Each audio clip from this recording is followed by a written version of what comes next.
What's up, everybody? How's it going? This is Nick Longo, your friend from Office Hours, and I'm here today in a totally different seat, and I get the best seat in the house with this one. So I want to introduce our buddy who's going to be with us for the next 2 days. This is my buddy, Jay Master. Jay, say hello. Hey, what's happening, everybody?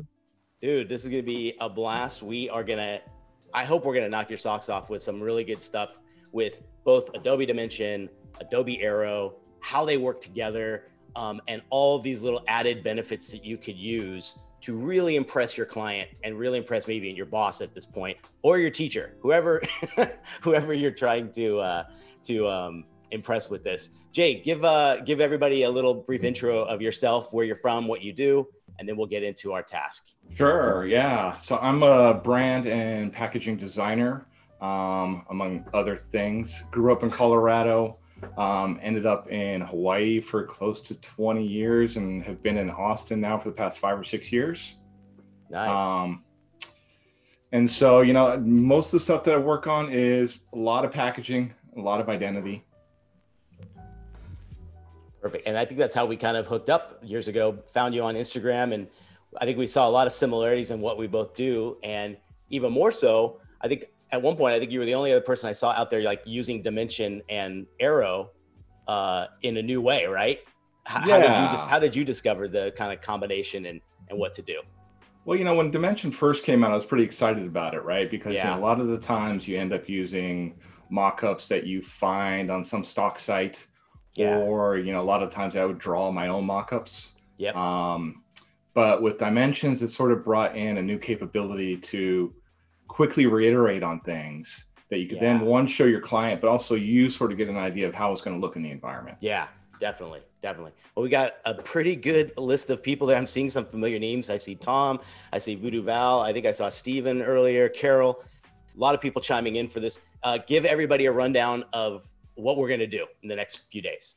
All right, here's what we're going to do. I want to show the basic workflow of creating a brand, and I have the brand kind of already pre-made, so that we could sort of focus on how you can go from Illustrator into Dimension, adding assets to your models, bringing it into Aero, so then you can sort of visualize what it might look like, almost anywhere, and we'll get into that a little bit later on, and then sort of back and forth through the process. Cool, awesome. And then tomorrow, we're gonna find a really good spot here to kind of put it on pause, get into it a little bit more tomorrow and figure out all those last minute details and things like that, and maybe even expanding the brand, and we'll see how we do. Should be a real fun thing here. Hope you guys have really even looked at Dimension just as a kind of a precursor to this, but if not, definitely take a look at it. I think we've both been really surprised and shocked at how great it has really done wonders for us in our businesses and showing things to our clients and things like that. So we're going to take a quick look at the schedule before we get going with Jay. Here's our schedule. Let's see. Not yet. Let's see. Where are we at? Let's see. Gotcha. There it is. All right. We got it. Look at that. All right. Let's get this in speaker mode. I can't get it big enough there. After us, we have a daily creative challenge with Jesse. After that, we have a draw along with Kyle. And then at 3 o'clock, we have a design off with Voodoo Val. That's going to be a cool one. Great day. I think we were just checking out Andrew's before, saw his stream, and we're going to be reviewing some of those creative challenges at the end of this stream as well. So that's a look at what's kind of coming up after today. There's some other stuff. Both today and tomorrow are filled with some other stuff. You can see the other stuff there, everything from getting started, Photoshop Daily Creative, and a ton of other stuff. So let's get into your beginning files. Where do you want to start, Jay? Walk us through it. Let's start with sort of the beginning. So this is a passion project. I do a lot of beer work in general, but I always like doing passion projects on the side because one, client is yourself. You can do whatever you want and really sort of explore and be free with it. Cool. So what I did here is I came up with this idea of sort of a secret society of beer creators. And the name is called the Ancient Order Brewery. Okay. So decided to use through exploration, decided to use a skull as sort of the main icon. And then sort of built everything around that afterwards.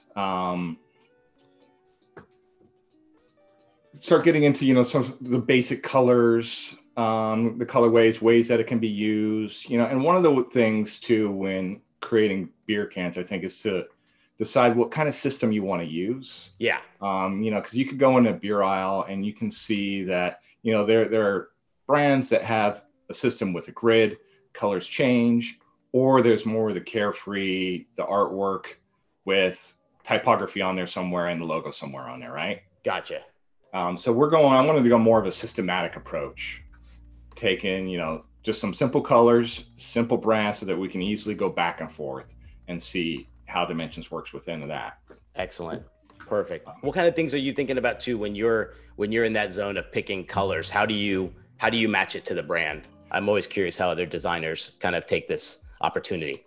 Sure. Yeah. One of the things I'm doing, like for this one, right? So it's Secret Society. It's sort of old, medieval. So what I wanted to do and what I do is, I go on to Pinterest just like everybody else. Yeah. Look at different color palettes, look at items that may have come from that time, and sort of start to pull the palette from there. Okay. Right? Cool. Perfect. And then, one of the things that I do too, and I'm not sure if a lot of other designers do this as well, is when I'm labeling colors and I create my color system, I like to give them specific names. Yeah. Right? Because that's been a great trend, color, right? Yeah, feels special, right? Yeah. So like love that. Medieval gold, armor black, Saxon red, and then medieval times. Perfect. That's great. Love that kind of stuff. Perfect. One of the items here too, and this is important, I think, too, is that when you are speccing colors, that you always spec the PMS and not just the hex and not just the RGB, because there's going to be multiple times when you may need to do just a one color job or a two color job, whatever it may be.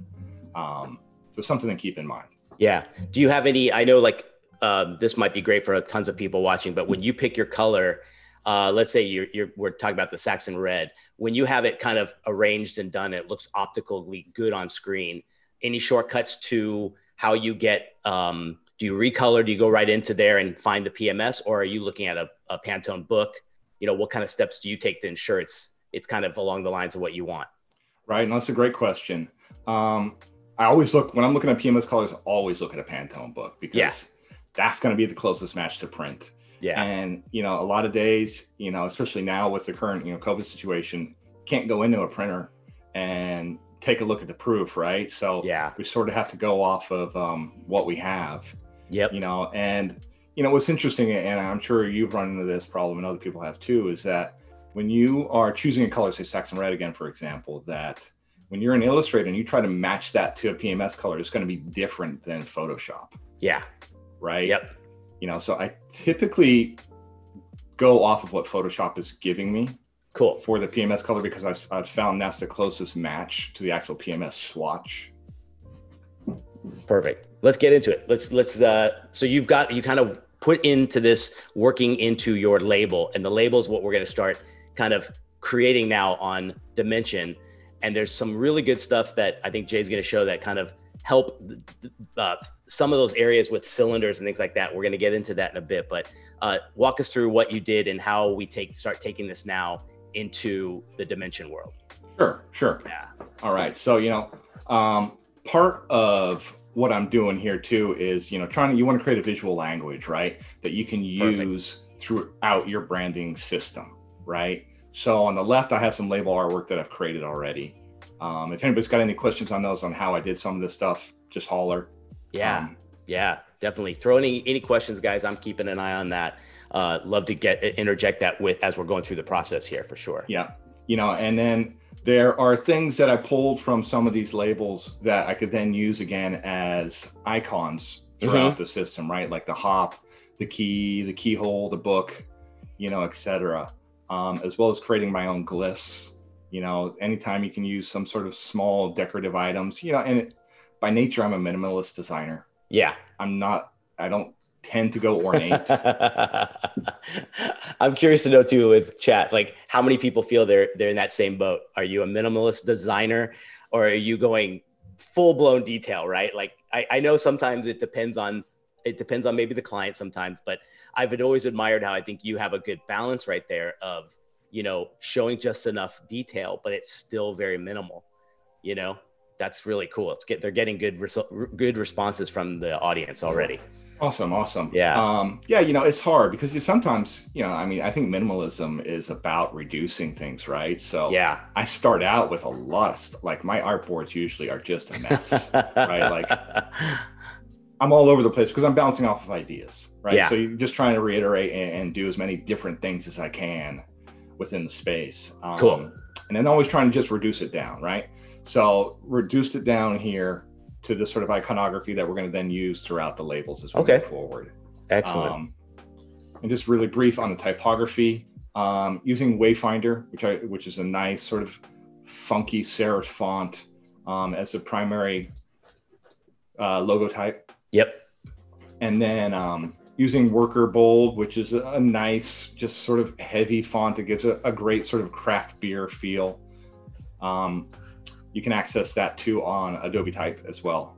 Perfect. That's a lifesaver, man. Like I think maybe what we'll do too is if we get into some area where we're like looking for a new font, take a gander over there. And to me, I've been using it a lot, even over the past weekend, helping some students. And the Adobe font library is just perfect because everyone's going to have it. Well, absolutely, right? And I don't know if there are people that are familiar. I mean, you can filter through the various kinds of fonts as well, right? So you can choose whether you want it to be sans or serif or whatever it is, and really helps trying to pick the right font. Cool. All right, let's head into this label and start figuring it out. So this label, so this is going to be the sort of nuts and bolts to everything that we're doing. And what I'm going to do is I'm going to recreate this label after I sort of go through what we have set up here. Awesome. So what I like to do in delivering to clients is I like to give them the system of how everything is going to work. Great. Right. So typically, obviously the middle of the can is the front of the can, right? So this is where zoom in a bit and then we can see it a little bit closer. Absolutely. Yeah, there we go. Yeah, there we go. Sorry about that. Let me clear some of this other. This is the magic behind the curtain, guys. Right. So this is the front of the can, right? So this is the main, what's going to be on the shelf, what's going to pop and going to get people to notice what you've got, right? Excellent. So obviously the top here is the sort of logo band, is the ribbon. The second one is the name. The all knowing is the name of the beer, the title, so whatever it's called. Beer names usually pretty creative nowadays. And then this is a type of beer identifier. Perfect. So, and one of the things too, and I've seen it where, even in some mockups, even though it's just a mockup, when you're doing mockups and you're trying to communicate stuff to client or even anybody else, always include all the details that would be on a label. Yep. Because all of those elements are important. You'd rather give it to them than have them want to call and ask you, like, right? Give them every expectation. And this is a perfect example, I think, of how all young designers can start thinking about how to take that next step when they're presenting a comp to them by just doing this. Because it really solves a lot of those back and forth issues that might be a little unclear for them, right? Absolutely. Well, and two, I'm thinking about this as a system. It's not a one-off, right? So that, the idea too with this band is that potentially this could be different colors, which would then help identify the different type of beer, right? Cool. On the right-hand panel, you always got to have your UPC information. You have to have your government warning, right? Yeah. As well as a recycle. So what I did here, I like to create grids and do different things that, aren't always the typical just drop in the UPC, because a lot of times these elements get messy. Like you could probably pick Yeah. up a bunch of cans on the shelf and you can see that they spent a ton of time on that middle panel, right? But that right panel that's got all that information literally just Yeah. junked in there. Yeah. Yep. So, you know, the little small details, right, that make a difference, I think. Yeah. Yeah. Perfect. And then over on the left-hand panel, oftentimes there's a story. You can use it, one, for story of the actual brewery itself. In this case, using it for the idea of a beer description in the story. So every beer would have its own story. Perfect. You know, I'm just going to make a quick reminder if anybody has joined us since we've started. What we're doing is Jay Master here is going to be putting us through his kind of process of taking art that is flat and turning it into the dimension-based renderings that we're going to be doing for some beer cans. And then hopefully either late today or tomorrow, we're going to take it into Dimension and do all kinds of cool stuff with it. So that's what we are doing today. In case you just joined us, Jay, continue on. All right. Yeah. Cool. You know, and I don't know if a lot of other people are aware of this too, but Adobe's got a great fill placeholder text. You know, so if you don't know the copy is going to be yet, great tool, because you can figure out how much copy you want. And, you know, oftentimes if I'm not writing the copy myself, I can give this to a copywriter and they'll be able to see sort of the word count and the line lengths that I have and try to match what I have visually. Can you show just a quick kind of like draw a box and show what that does? Sure, so absolutely. This is perfect, dude. I'm glad you're bringing this up because like copywriters are the first thing they want to know is how much space do I have? How many word count? And by having this little feature, I never even thought of it that way. Like that's such a great way to think about it. So take it away. Yep. So basically what I did, I'll do it again. I'm going to do this too when we go through the label, but sure. Just draw a text box. And I've already got the fill placeholder text in there. We'll just turn it white so everybody can see it. You know, and then you can adjust it. You know, one of the things that you got to be aware of when you're doing the toolbox or the type box is to draw it the length that you actually want it to be, because it's going to fill just the space that you draw. Yes. Right. You know, and then you may have to do that a couple times. You know, you change the font size and sort of go back and forth, and we'll go through that. Cool. But very important, you know, and I think too, it's always nice to be able to dictate as a designer, say, you know, I'd like to have this length of copy. Yeah. Instead of the copywriter just dumping it on us. Yeah. Yeah.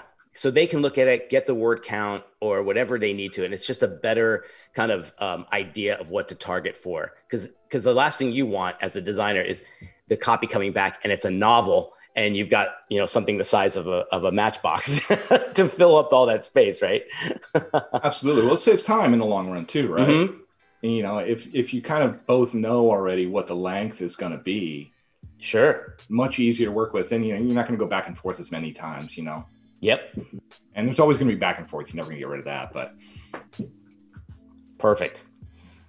All right. So what we're going to do here is I'm going to jump into sort of blank label. Okay. We're going to then redesign this label here. I'll show you guys how I did it. And then we're going to quickly jump into Dimension 2 and start to see how that will work. So let's go ahead. I'm going to jump over to the next layer over here. Perfect. So as you see, I still have my same grid set up. I've got the stuff that I'm going to need on the side, you know, my government warning, my UPC, my recycle. Perfect. Also one of my rough sketches, and, you know, I'm not an illustrator by nature, so I tend to, you know, sketch chicken scratches. I think we all are. Some of us could admit to that as well right here. You know, I try to draw and I can draw, you know, when I need to. Yeah. But, you know, so this is sort of how I was thinking about it in the setup. And you can see it's pretty close to what I had designed already before. Excellent. So there are two ways to sort of go into dimensions with a label. One way, the first way is a full wrap, and that's what we're going to do first, where you design out the label, you bring in the label into dimensions, and it just wraps around the can. Great. Because you know you have the full circumference and it can take that because of it being a cylinder, right? Correct. So perfect. So that's the first one we're going to build?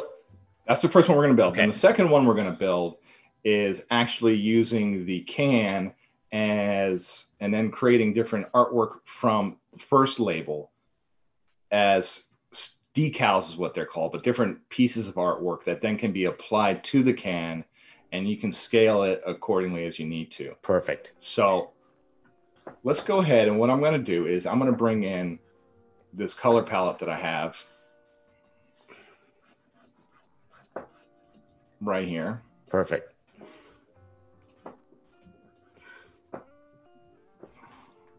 Scale this guy down. Great. Yep. And whenever you want to scale proportionally, always. Carol just mentioned never show your secrets to a client. I totally agree. I agree with that too. Because secrets mean less time, and less time means less money. So don't show a secret. Yep. I love it. Cool. All right. So what I'm going to do is I'm going to go ahead. I'm just going to get rid of this sketch because we don't need that anymore. Great. Cool. How many people in chat have actually worked on a provided die line before? I'd love to see what kind of packaging levels we have in the group today. So again, too, like a lot of times you'll get the actual size based on the can you are working on, and you know exactly how that's going to fit perfectly for print, correct? Correct. Yeah, always get the die line. Good. Right? Good. You know, and if they don't have a die line, you have to at least get the exact dimensions, and then keep pushing for the die line. Yeah. We should make a t-shirt out of that. That's a good one. Right? Because I mean, a lot of times, you know, you'll have a lot of people that have never been around. They don't even know what a die line is. Yeah. Right? Yeah. You know, startups, you know, starting something up, and they just want to try to get something printed and figured out. And, you know, usually most printers will have a die line. So you just got to dig a little bit and get it out. Good. Good. Yep. Everybody's chiming in. A few people have used the die lines before. That's great. Again, I think it's the roadmap. It's the blueprint of any packaging project. Particularly too, sometimes you might even have to build them, you know, like in the more simpler ones, if it's just a particular custom size card or something unique, great, you know, try it out. But if it gets a complicated thing, and if it's a fully, you know, foldable box with a lot of flaps, I think always best to ask the client or who you're working with for the real file from the manufacturer. Yeah. Absolutely agreed. Absolutely agree. So what I'm going to do here is I created just the base background color. And why don't we actually just do this? I'll bring in just one. Sorry, zoomed in way too close there. There we go. I'm going to bring in just one skull. It's doing its own thing. There you go. All right. Great. So we'll save that, and I'm going to bring this into Dimensions so we can just sort of get a feel of how this is going to work, and then we'll start designing things through. Also want to mention, if you guys are watching us over at YouTube, come on over to the Behance side. You can get in on all the chat and everything else. We'll get to see you and say hello. So if you are watching on YouTube, try to come on over. It's behance.net/live. That's where we're at. So come and take a look and say hi.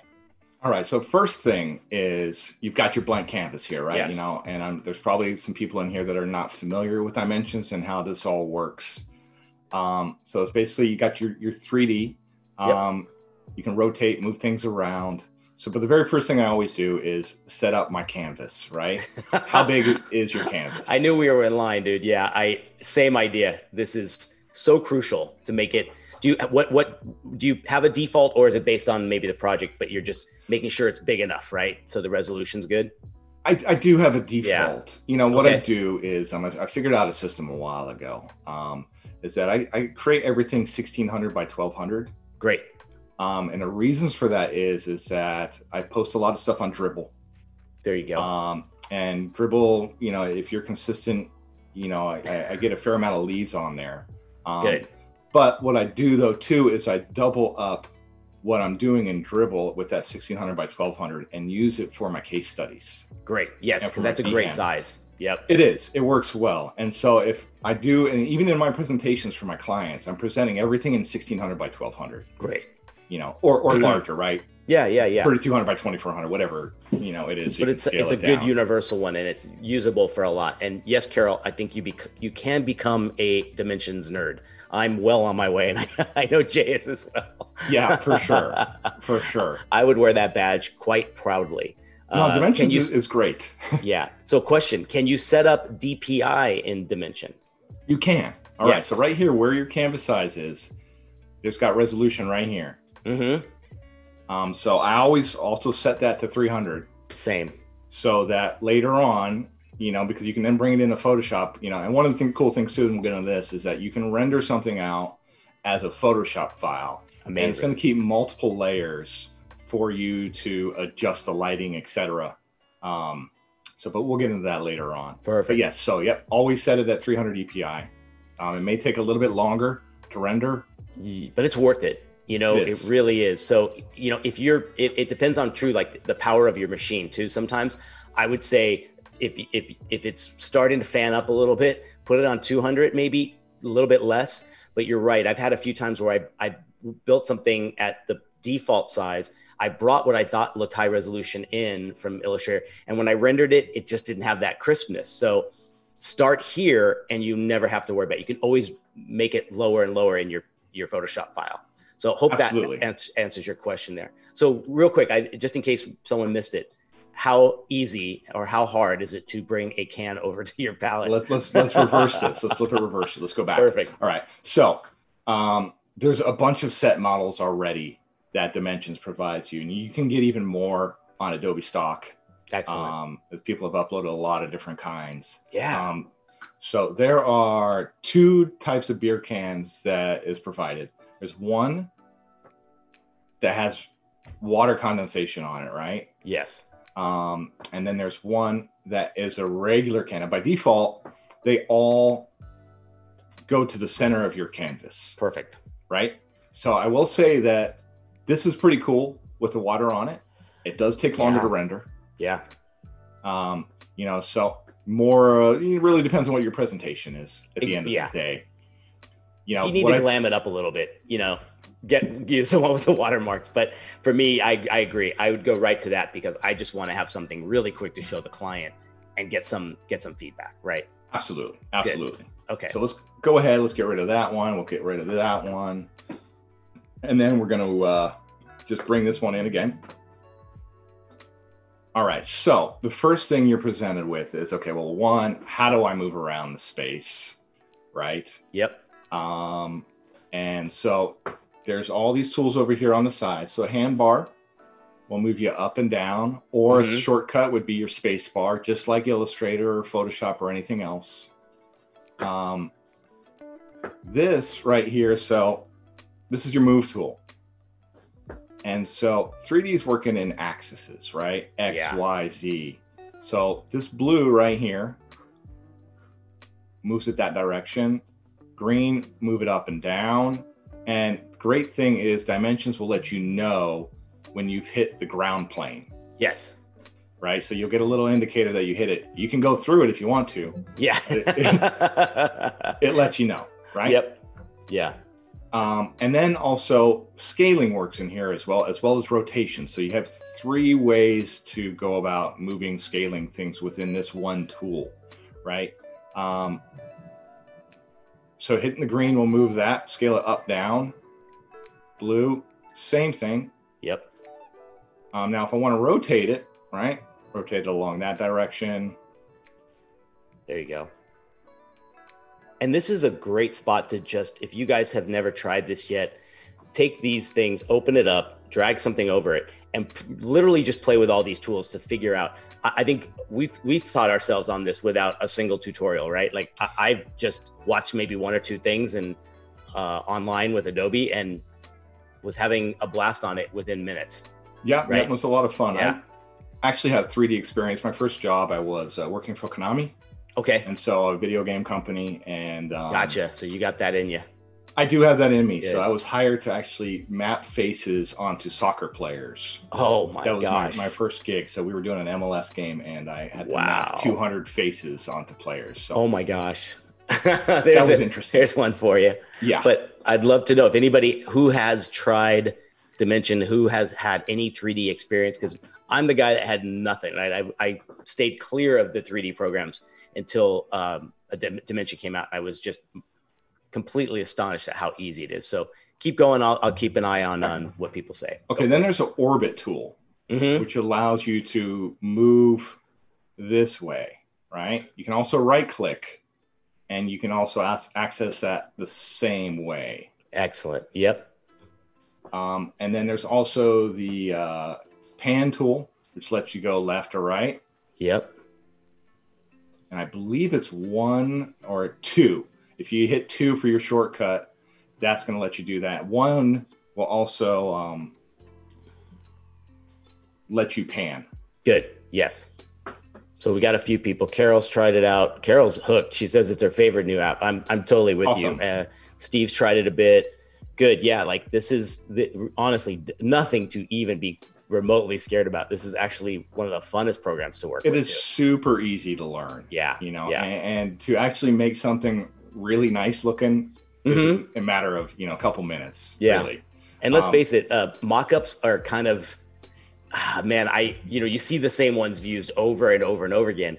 And to all you watching, what Dimension does is it gives you maybe a chance to make one that's completely on your own and no one has that angle or that background or whatever it is. So truly an amazing opportunity to make something that no one's seen before too, right?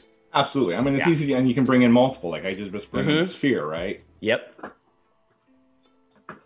That looks like one of those Coors kegs, remember, from back in the day. Right, just sticking to the beer balls. thing here. Yeah. Yep. Like, what could that possibly be? Look it up. You'll see what I'm talking about. Yep. All right. So, and I accidentally hit a quick render there. Oh, no worries. Yeah. All right. So, let's actually, I'm not sure how I did that. Oh, so click your top right, the little gradation, that square. Click that. There you go. All right, thanks. So you have the option to do like a little quick render with that. And all it does is it kind of starts to digitize your image to see if your lighting's good. It's so you're not going through the full process of maybe a 10-minute render. Right. It's like a quick render. So to go over here, in your scene, this is really an important aspect to Dimensions, is that you have your environment. With your lighting, you can change all your lighting right here. You got your global lighting down on the bottom right. We'll get into this later with the background. Great. You can change your background color. You can add in a photo that Dimensions will actually match the perspective of the model to the photo, as well as trying to match the lighting. And a lot of times you kind of got to go in and tweak it. It's a good start. Still, as a start, it's a beautiful thing. Yeah. So I could go in here and I can mess around with the lighting, but we'll go ahead and just put that back at 100. Perfect. You can change the opacity on the ground plane. You can see how the shadows sort of changing on the bottom of the can, reflections, all sorts of things. Are there any adjustments you do prior to bringing anything over? No, there are not. What Okay. I typically like to do is I like to see what the artwork looks like, and then I'll adjust the lighting. Yeah. And sort of go from there to try to match what I'm going after, right? Okay. Gotcha. Sometimes I don't even know what I'm going after until I sort of see it and I start messing around, right? And because the capabilities are there, and maybe an idea comes to you and you go, I can do that. Like, or maybe I don't know how to do it. Let's figure it out. That's Absolutely. always, that's even funner. Part of my work process. I work in randomness sometimes, and things happen, right? Okay. So then you have your camera. You can change your field of view. This is also important for rendering. Great. So what you have here is going to sort of be your render window. So, sometimes I'll go in at about 30. Okay. Between 30 and 45, depending on what you want out of your render. But definitely fun to play around with and see the different variations that can happen from there. Great. So getting into the actual can itself. So the can itself is built up of two things. One, the pull ring, which is up top. So I can change the color there. I could actually add artwork to that pull ring as well if we wanted to do that. I'm not going to do that right now. If you look at what he's got there in his scene area there, the beverage can, any model you bring, will break down into almost like consider it layers, right? Yep. And whatever's editable, you got your pull ring and the can, which are two separate things. So you can, to your heart's desire, mess around with those, change them up, which is really great. right? So I just turned it off. There you go. Right, so there you go. And to access how to add colors and other various things to it, there is the little right arrow, right to the right of the pull ring and the can. So let's go into the can, and you can see there's pull ring material and now can material.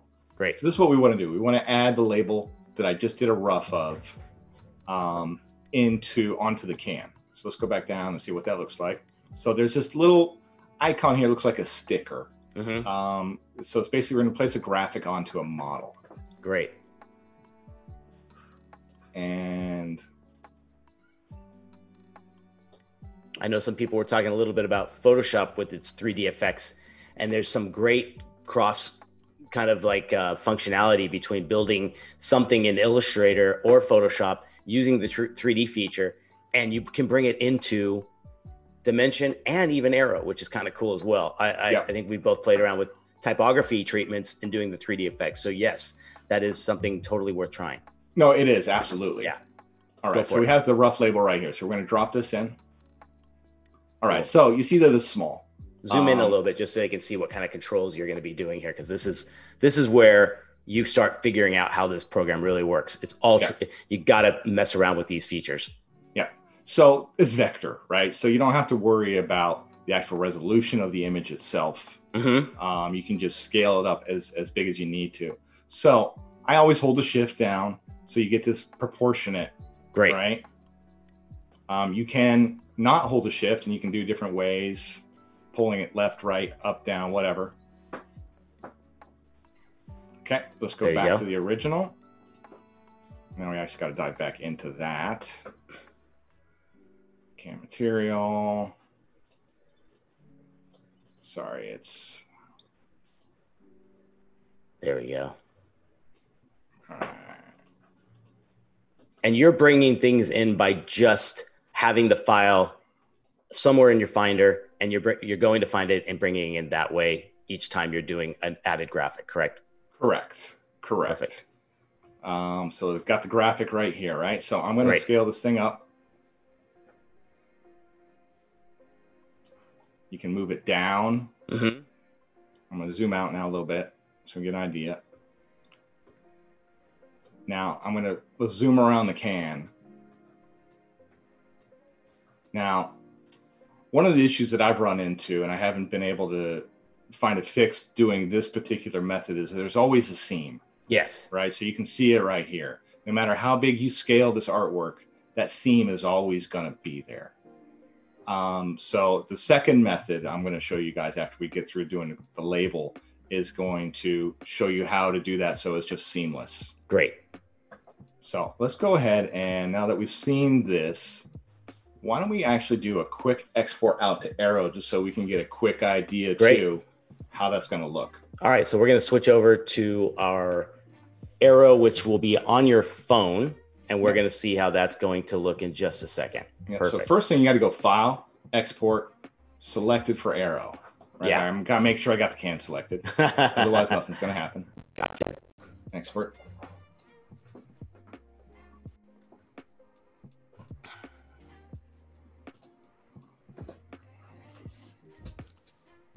So you put it in test can. You put it in Creative Cloud because that's the way you can pull it up from Aero. Correct, because it's on your phone, right? Yes. So that's the only way to access it. So let's get a little breakdown on that. So once you guys have installed Aero on your phone, Adobe app works with the whole system, and you are signed in with your Creative Cloud on there. This is the way you get it from computer to your phone. So he's just saved it in the Creative Cloud. And again, it'll be what's great about it, it's the first thing waiting for you when you get into Aero, which is pretty awesome. All right, so. Okay. All right. Let's go ahead, and I'm going to share this over to my phone.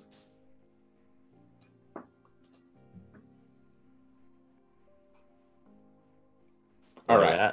So now we are inside of Aero. And so I'm going to create a new file, really simple. If you guys have not played with this before, I definitely suggest doing the tutorial. It's super easy. So you get an idea of how to build stuff. So go ahead, just hit the plus sign, and it's going to scan for a little area of where you can place something. So I just hit it with your thumb, pin it down. Now I'm going to add in a model and go into the Creative Cloud, and it does not look like it's there. Yeah, there it is. Test can. There you go. So it's not giving me a preview. So I'm going to hit open, and I'm just going to tap it. Perfect. And there it is. All right. So you can actually go around your entire can any way you want to. Remarkable. Right? Yeah. You can scale this thing so you can make it little, you can make it huge. You can go inside of it. Yeah, I know. There you go. One of the tricks, and I haven't found a way to actually rotate things well in this, because you got to sort of pin it with your forefinger and then try to use your thumb to rotate the model itself. Perfect. Okay. Yeah. So look at the 3-finger. Once I see what you're doing. Perfect. Right. Yeah. This is such a great. I mean, this is also neat too, because a lot of times you wait till you're finally done, but I think sometimes too, if for some reason you want to test the design out live, here you go. And absolutely. And what's interesting is, like, you hold it steady there for a little bit, and it really blends in with the lighting and everything else that is around the environment. Right, so I'll go into preview, because right now it's in test. So yes, preview takes everything away, right? So you can record a video, or you can take a photograph. You can then, obviously text that or share that on Instagram, whatever you want to do. Yeah. One of the things that I've done with this, and we'll talk about this probably a little bit more tomorrow, is that I've created cans, and I've gone into the grocery store here in the beer aisle, and I'll actually put a can into the beer aisle and send it to my client. Yes. So you can sort of see how it's going to live there, right? That's some pretty important stuff for the client to see. You're saving them so much, even the cost of a prototype in some cases, right? Like the fact that would be something they'd have to pay for to get a prototype and then see how it works with the competition. Here, you're getting a chance to do it quickly and free, right? It's just a great idea. It is. It is. Yeah. And then tomorrow we'll get into some more marketing aspects of how this can be used. Yes. But let's go ahead and let's jump out of here and get back in and start working on the label. Perfect. Let's do it. So we're switching back.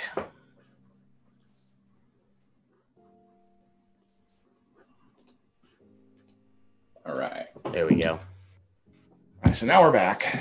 All right. So let's go back into Illustrator.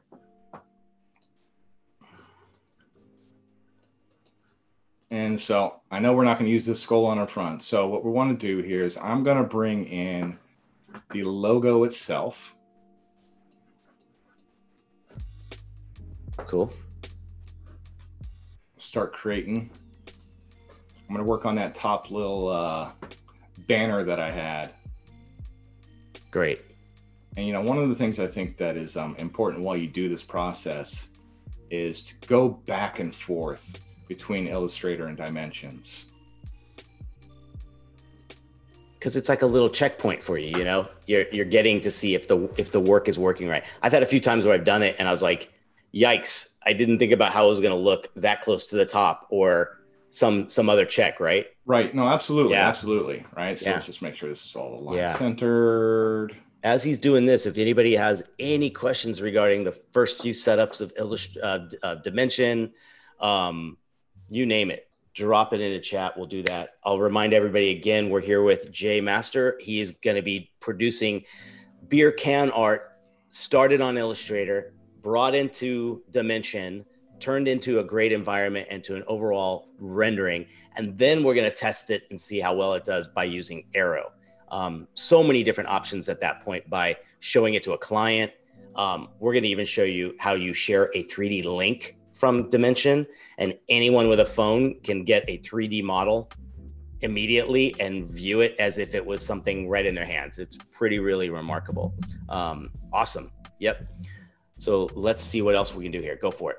All right. So another thing to do is, once you have your brand colors set already, create a swatch palette that you can then import in to any project that you're working on. You can also share that in, you can have that on your cloud. Yep. In your libraries as well. Yeah. So I have one that I created already. It makes your life a lot easier. So, I know. Just dragging in objects, trying to, get the color, bring it in your swatches. I think this looks like the maroon red I'm using. Right, exactly. All right, so before I had a little stroke on there. Okay. Let's go back in here. I'm going to grab this artwork. Now, obviously, I'm going to have to scale some stuff down, and cool. I'm going to have to fill this crystal ball. Yep. People are digging the swatch idea. That's for sure. I love when you find something in the app that you didn't know before and you go, my life has just become so much easier. Yeah, it's the simple things that you just don't think about unless you find out about it, right? Like, yeah, Illustrator's so deep that you can get lost in always doing things a certain way, right? Exactly. Yeah, exactly. All right, so just selected those. All right, so now that's pretty good. We're gonna have to mess around with some scaling here. Scale this guy down. And do you typically group your things that are maybe purposely locked together? Let's say like the tab on the top. You grouping it just naturally, so when you go back to it, at least you could do an easy edit. Yes. Okay. Always group that. Yes. Especially once I'm finished with the element, roughly finished with it, then I'll go in, because once you group it, right? So you group it, shortcut to Command G. Yep. Then you can double click in and you can isolate the whole thing. Exactly. Get just what you need. Yeah, exactly. And I don't know when Illustrator allowed you to start doing that, but that was a life changer. That was a game changer, man. Yeah. I love that. And also too, like another good thing to mention, since you have like a stroke around the box, is scaling your stroke, right? Like, correct. Because when you do the scale tool, if you option click it, you will see that there's a checkbox for scaling your the proportions of your line weight. Because a lot of times you might scale it, but it keeps that line weight, and now it's completely out of distortion. Right, so I'll just show you guys real quick. Tip. Yep. Yeah. So in here, I always scale corners and strokes effects. Yeah. Yep. Because if you don't, and if you guys want to just see super quick, it's just going to stay thin, right? Even though it should be getting thicker as it goes. Yes. And you can always expand it first, but then it's uneditable. So by keeping it aligned, right? The scalability is there. I usually would expand it at the very end when it goes to print. Right. Same idea. Yeah. Absolutely. Yep. Well, yeah. You want to be as non-destructive in your building as you can. Correct. I think that in itself is create copies upon copies of whatever you're working on. Yes. So that you can always go back. I agree. All right. So does Voodoo Val. She's agreeing that this would obviously be her very own personal branding. She's loving the awesome. Design. Well, here. we'll have to make her a can then. There you go. Yeah. All right. A virtual can. There we go. Right. We'll send it to you. Well, you can text people models in it from Aero, and they can actually just place the model from their phone onto anything in front of them using their camera. Isn't that great? That's awesome. So what I'm doing here is I'm going to start creating the badge, the label for the actual beer itself. So I'm sure you guys are all familiar with, the rounding rectangle. Yep. Just bring that down. So you got an oval going on. Going to put type on a path. And because I have fill placeholder going on, perfect. It fills my path. Yep. Right. So the beer that we had named was the All Knowing. And one of the things about doing fun passion projects is that you can just make stuff up. Yeah. It's your chance to do something really, really fun, right? Absolutely. Yeah. How often do we get to do that for our clients sometimes, right? So passion projects I'm getting more influenced by them every day. When you see a really great one, really pushing you to do that, I hope everybody else is balancing their workload with passion projects. You know what I mean? Absolutely. I agree with that. And I try to do like a 30-minute warm up every single day. Yeah. I remember you telling me that. That's a great idea. Just get you going. And, once, I think give yourself constraints when you're doing that. Just come up Yeah. with a theme. You know, let's say you make 7 beer cans in a week. You spend 30 minutes on it. It doesn't have to be good, Yeah. but it's that exploration that leads you to things that are good. What'd you do this morning? What was your 30-minute challenge? I actually did not do one this morning. I was preparing for this, but I gotcha. Usually do. But I've been working on an what'd you do? alphabet. Oh, okay. A packaging of alphabet. So I've been going through the alphabet where I use A as airplane. Okay. So I actually, lay out what an airplane would look like, the fuselage, everything, but matching that with a type. Okay. So I used American Typewriter was the font. Perfect. So pairing those two things. And then I've just been going through the alphabet, B for Burger and Brandon and so on down the line. Excellent. Okay, good. Or sometimes I just draw. Yeah. That's always a good thing too. I think starting the day with something that's not a client related thing or not a job related thing is a great thing. Yeah. Gosh, what would you guys do? What would you do? What are you going to do, I should say, tomorrow morning as your 30-minute warm up? Let's see what everybody's got going on. Because I think it's just like exercise. It's just like all those things, right? The more you make it a habit, I think the better the results are down the road, and you become you think things a little more clearly because it's just for you, No, absolutely. Creating typefaces, that's a great one. Yeah. Spending time, it's just, honing your trade. Mm-hmm. I grew up playing basketball. I would go out, I would shoot 200 shots every single morning. Yeah. So it's that same sort of idea, discipline of just going in and just doing work and getting stuff done with it. Yeah. So one of the things when laying out type on here, I'm going to show you guys another way to sort of do this, because typically the initial way is just laying this out on top of the path itself, but there's a way to actually center it that will allow you to make things game changer, symmetrical. This one was a game changer to me, and it was actually years until I figured out what it was. Zoom in on this so they can see if anyone this is probably what I spend most of the time with my students on. So go for it.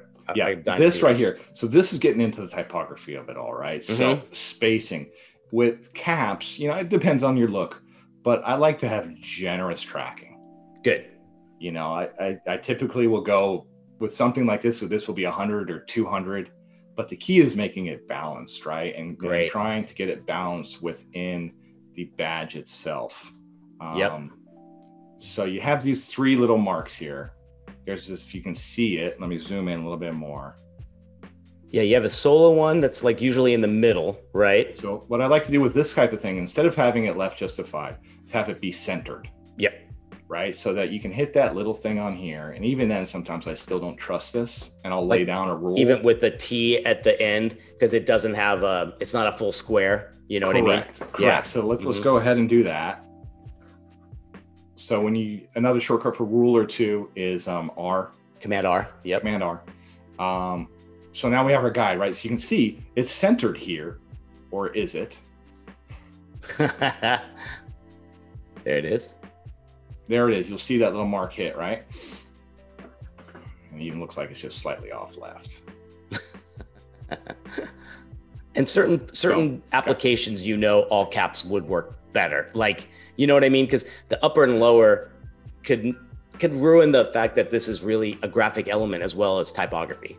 Well, right. The camelback, right? Mm-hmm. The ups and downs. Well, no, you're absolutely right. And it's a great point because it's about legibility too, right? And what you're trying to say, because if you're capping it, it's more of like the all-knowing instead of just the all-knowing. Sure. Right? And you can see here, like, this T and this G, right? So optically, you zoom out, it's probably okay, but, I might push that just slightly to the left. There you go. To do that myself. Now, this right here is when you go type on a path options. So you have these different options. So ascenders, descender, center, baseline. What I'm only going to show here is center. Yep. What it's going to do. Oh, hit the preview. Preview, yeah. There you go. Is it brings it to the center, right? So one of the things that's important about this is when you have type that's also on the bottom half of this badge, which in this particular case we won't, but I'll duplicate it to show you guys. I'm just going to paste it in front of it. Yep. And then I'm going to flip it. Bingo. as long as it stays. And so that's the most tricky little element, is that trying to get it on the one side of the curve, right? right. And it's not doing it for me. If you bring it, just do the whole thing 180, do a rotate. There we go. There you right are. Now it's upside down, but I could flip it too, right? Yes, by bringing that inside, right? Yeah. There you go. So now it's inside, right? Now let me show you if this, go back to type on a path, preview, and we're going to do it on the outside, on the baseline. It's not lined up. It's not lined up. And the thing is too, when you're doing this, is if you create your stroke, right? You create your oval, you type on a path, and then you try to scale it, it's not going to be exact, right? Yes. Unless you do offset path, and do it to a point where you're going to be trying to align. I did that for years until someone showed me this. Maybe this feature was there all along, bro, and we did not know about it. I have no idea. Like, this is probably about 2 years old for me, like figuring this out. Oh, this is like 6 months old for me. Oh gosh, yeah. So I can't believe how much time I wasted going back and forth, because, you know, as you guys know, it's a pain in the butt to try and get this all aligned. Yeah. Well, good that you know it now while you're deciding in front of thousands of people. So right. So, but does everyone see the value in that? That's such a great. I love that. It's really so easy to make things work on the path, particularly like when you're doing more of the oval shaped instead of just the round. You know. Yep. Type on path, and then type on path options, I believe was how we got there. Correct. Yeah. Yep. Correct. All right. So now we're bringing in the pale layout. Excellent. And then I want to grab a couple of the little glyph things to sort of balance that out. I use the same guys that I have over here in my logo lockup. How many of you guys work with secondary logos? I think this is a great example of how little secondary logos and elements you make in addition to just your logo become fantastic little accents on your design, you know? You know, and I have to admit, I probably like making secondary logos more than the actual logo. Yep. Yeah. Yeah. Let's see here. Yeah. So I did do that. So I'm going to I copy that, I paste it in front of it. Now, I typically like to flip these things. So I use the mirror tool. And then I'll just hold shift and bring it over. Perfect. Right. And then what I like to do too here is I'll group these two things together and then align them to my artboard to make sure that they're aligned properly. Great. So aligning, you get two options. You just have aligning of anything you've grouped or selected together, or aligning to your artboard, which is really, if you do have a dead center, that's a great way to consider that. So try those options out as well. All right. So we got the base now for this. Perfect. Now we need to do the left and the right. We also need to have the ounces down here below. So why don't we just go ahead and do that? Yeah, let's finish it up and see how we look.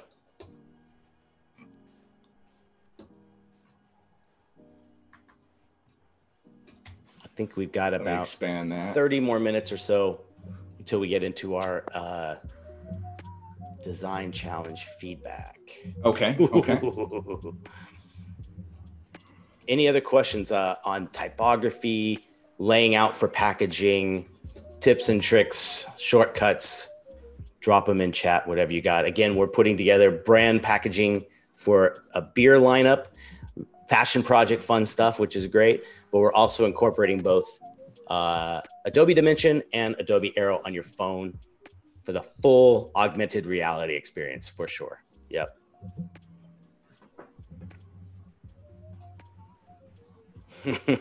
Someone's asking to make the logo bigger. Make the logo bigger. But no, you missed out. You got to make it pop, man. Come on. I know. Got to make it pop and bigger. That's the one. Isn't that how you make it pop? Yeah. By making it bigger? I think that's the first thing I would do. Right. Yeah. All right. Cool. And Worker 2 itself is an all cap font. So, you only get the title cap and, So in this particular case, I like to actually have the smaller characters to help sort of give a little bit more shape to the numbers. Yes. Love idea. Mm-hmm.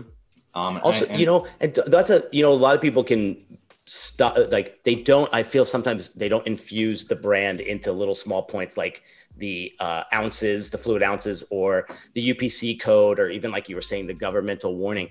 Don't forget, as designers, these are some of those areas that we can really impress the client or our boss or whoever by injecting the brand into these components too. Correct, correct. Yeah. So let's go ahead and actually let's do the right panel here. Excellent. Unless you guys want to see what this is going to look like now in Dimensions, why don't we do that? Yeah, why don't we do that? And then that way you can show maybe kind of the challenge that we see ahead, and that could open up into the solution we're probably going to work on tomorrow. Yep. Cool.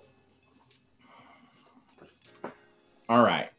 So we got this guy here, right? So let's go back in the can. Mm-hmm. Let's go into graphic. And then I'm going to actually just replace it. Let's see here. Where did that guy go? Let me just make sure that's in the right spot there. Gotcha. So you're just taking the AI file as is with the artboard as your crop, right? Correct. Everything that's on that artboard will be coming through on this import. All right. There we go. Cloud right here. All right. So not looking too bad straight off the bat. Yeah. Nice. Look at how I love when colors come alive like that. That burgundy color with the little bits of highlight really show that it's not a drab color, right? It's got some richness to it. What do you guys think? It does. That's looking really cool. I think that's important. So one of the things we'll get into a little bit later on is that you can have multiple artboards that you can then apply to your graphic, to your can itself, or your model. Now, would you do the one file with multiple artboards? That's the way you would do it, right? Correct. Okay. You know, because typically if I'm in one file, what I'll do for this is I'll create the full label, and then we're going to break things into different artboards in that same file. Correct. So then we can see how we can apply different areas to it. Okay. So I think probably let's just move this, the all knowing up a little bit, and then we'll quickly get into actually doing the side panel. Excellent. Cool. And let's actually group that.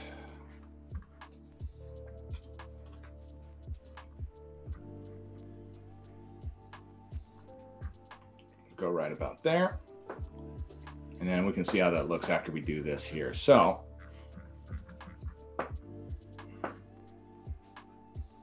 going to bring in a UPC label. Now, it doesn't have to be horizontal. It can be vertical if you want it to be. Cool. Not diagonal. Okay. Horizontal, vertical. Yep. Typically has to be a certain size as well. I'm going to turn this guy gold. Okay. Any pushback usually for when you're doing this to have a white background in the back, or is it just to have enough contrast? It's to have enough contrast. Okay, cool. You know, and you could go white.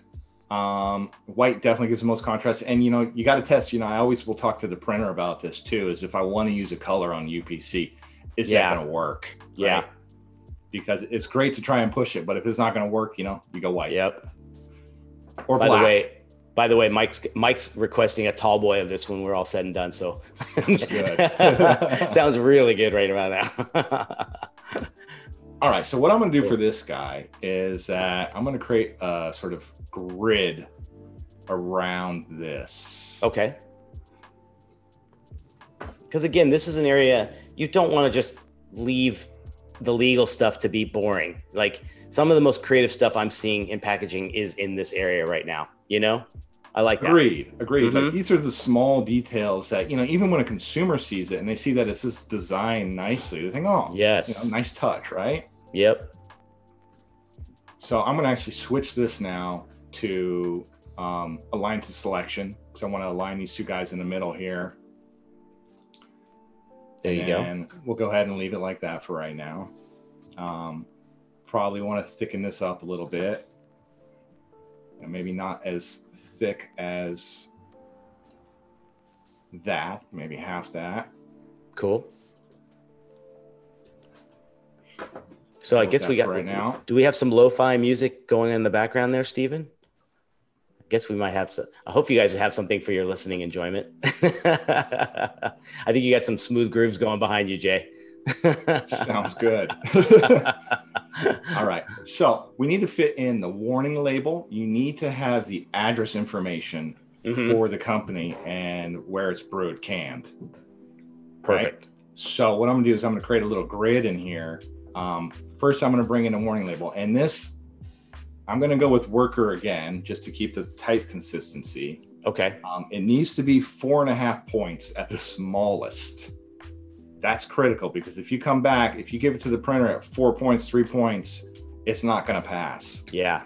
And your whole job could be foobarred. Yeah. And you don't want to be that person responsible for it, for your client, for the company you work for. Right. So sometimes when you guys get this die line, it's going to tell you a lot of those little requirements. So always good to look. They're there for a reason. I know some of us as designers look at it as like, oh man, rules, but it's got to be there for a reason. Yeah, exactly. When you're picking fonts, do you typically also look to see that they have a good amount of variety or a family, so you can use them in light, medium, condensed, that kind of stuff? Absolutely. Yeah. I love having, a lot of weights. Great. Really important. Yep. I typically like heavy fonts, but that's just my personal preference. Yeah. But, depending on the client. Yeah. There you go. All right. So got that about there. We can mess with that a little bit more. Typically I also like to, for these kind of things, not left justify, but full justify. Great. Good choice. It gives you more of that solid shape, right? Feels like it is contained. It's orderly. I like that. Yep. Right. One of the things though that drives me crazy, and we won't get into this, I think, now because we're getting sort of tight on time constraint. Yeah. But these are called rivers and valleys, gigantic spaces. Correct. In between. So there is a way to fix that with hyphenation and justification in your type. And you just mess around with those numbers and you can sort of adjust that. As well as I have a widow right there too. Gotcha. Anyhow, we'll just leave that for now. All right, so I'm going to go ahead and bring this guy all the way up. And then you can capture your stroke with the eyedrop tool and match it. So what I want to do too is we need a spot to have the recycle. So I'm going to add in a recycle area up here. Nice. And then what I'm doing here is I'm just dividing the spaces. Good. Because I think too, I think we saw it in your preview. This is where you can actually add a few more of those little accent pieces, right? Correct. Yeah, it's always fun. So we need to have the recycle information on here, right? So that's what I just built. Okay. So we're going to drop this recycle guy up into this left corner here. Cool. And then beyond that, you need to actually also have please recycle. Any tips on when you're building gold to replicate gold? Obviously, I know there's a few tips when you can use the can behind us as the metallic to build it. But if you're trying to just replicate gold, what do you have some go-to ones, or how do you typically do that? Because I know that's become a big thing we're all talking about when we're designing and we don't get that custom PMS color. Oh, you mean as far as in the mockup, or actually when you're actually printing out? Both. Because you want to show the client, maybe sometimes you add a gradient or something to show the shimmer, but you also don't want to outdo any. You don't want to overpromise, and then when they see the real thing, there's an issue with the gold not looking as good as maybe one of your comps had. Sure. I use a gradient typically. I also like to add in some noise to that gradient. Good idea. Yeah. Because that sort of will give it a little bit of that printed feel, give it some texture. Good idea. Which, really simple thing to just sort of bring to life, Yeah. Please recycle too. You can be you can use different typography in here too, right? Like I could make type recycle bigger if I wanted to. Great. We won't go that big, but yeah. And you keep a uniform kind of idea of like how these are floating in each grid. That's always a nice way to look at it. Like, you know, are you giving yourself enough room? Margins are super important when you're doing things like this that are a little grid oriented as well. Right.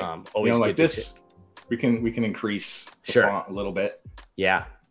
Yeah. You don't have to be stuck to that 4.5. You know, if you want to fill your space and make it look nicer, nothing wrong with it being bigger. Yep. Yeah. People are kind of, I'm glad that everybody kind of agrees on that gold question, because I think we're seeing that so much in 4-color process, like the fact that you can replicate it, and everybody has certain like tips and tricks on it. I love the idea of adding the gradient, putting in the little noise in there. Even like someone, Checkmate had just mentioned, putting in kind of like those little shimmers of real sunlight in there.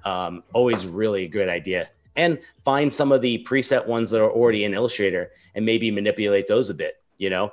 Edit color is a great way to make them a little bit more rusty or a little bit more bright, whatever you want to do. Absolutely. And Illustrator's got a great set of swatches too for metals, et cetera, that you can use as a starting point. So I had this already built out, so I'm just going to bring this in. So for those of you who are joining us, we're going to be taking this artwork from Illustrator, and we're going to end today in just a bit showing it in Dimension, how well we did, see some of the challenges in building a can, and we're going to leave it at that probably and make that change tomorrow and show you some real smooth ways to kind of get through making the can, trying different options, Aero as well being a great opportunity to see how that works as well. So one of the ideas that I had in here was that to make each can sort of different and add some sort of secret thing on there was to take one of the icons and stick it into that grid that I just built, right? So it could be any of these. It could be the gem, it could be the keyhole, but let's just go ahead and bring in that let's do the key. I love that. Fun idea. Again, man, again, those secondary icons, man, just when you think you need some special little touch somewhere, go right to those. And perfect. There we are. Yes, same time tomorrow. They are asking for sure. Hello, Joshua. Welcome. You can do some cool things too with the barcode, and actually building things into the barcode. So one of the ideas I had was building in a sword. Oh, okay. Go through the barcode. I love it. So I'll go ahead and bring in this guy. Cool. And the cool thing about this, guys, if you definitely look around and see what other folks have done with customized UPC codes, because the goal here is you don't want to disrupt the code, obviously, but you want to maybe add to one of the bars in a graphic way. And Jay's going to show you a little what he's going to do here. And you can always test this on your phone, right? Absolutely. So don't forget, your camera will pick and read this barcode. So if you do manipulate it and change it, this might be a way to do it. All right. So what I'm going to do here is I'm going to duplicate this sword. I mean, it would be kind of, let's go ahead and actually match it to these 3 right there. Rules right there, right? Okay. That are popping through. So we can sort of get a nice feel like it's maybe part of the sword. Cool. So what I'm going to do is I'm going to copy this, and that's still not quite there. I'm going to copy this. I'm going to paste it in front of it and bring it over. Nice. Now it's got that 2, so really, you know, I should have been looking at that, is that it needs to be as wide as those 2, otherwise it's going to interfere with that 0. Gotcha. So just scale it up. Holding down that shift key, you can do it proportionally. And you can see it's almost there. Now, one of the things that was a little bit tricky getting it aligned in there. Yeah.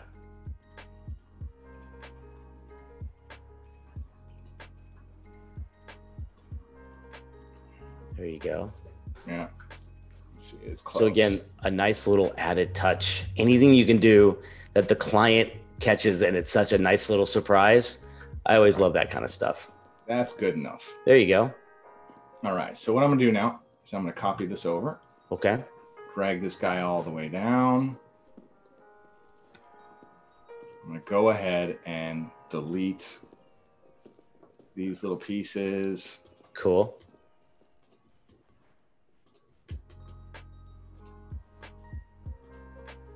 You got one little square in there too, right? Yep. There you Good go. eye. And then you can bring it here, so it's not going to go into the barcode. No. But it may look like it's a little bit of a shadow on There the you go. barcode.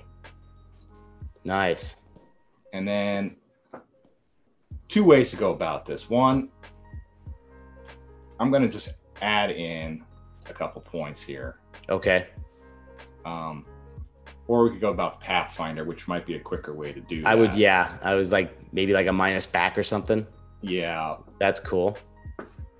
Let's do this. We got about 5 more minutes left. Okay. Do one final check-in on how this was going to look on. Absolutely. Why don't we just save this guy out? Yeah. You know what I'll do is I'll just make this a gray box. There. Put it behind it. Yep. We'll cut this, put it behind. Excellent. And then we'll do another little gray box here. Cool. This is going to look good, man. It's going to look really good. So again, you didn't disrupt the UPC code. You just kind of built off of it. You gave it a little bit of a accent on top and bottom, and looks great. All right, so we'll leave it at that. I'll need to fix that later. Yeah. But to get back in, then we'll need to do that over there. But, one of the things you can start to do, right? Yeah. Let's go ahead and save this out.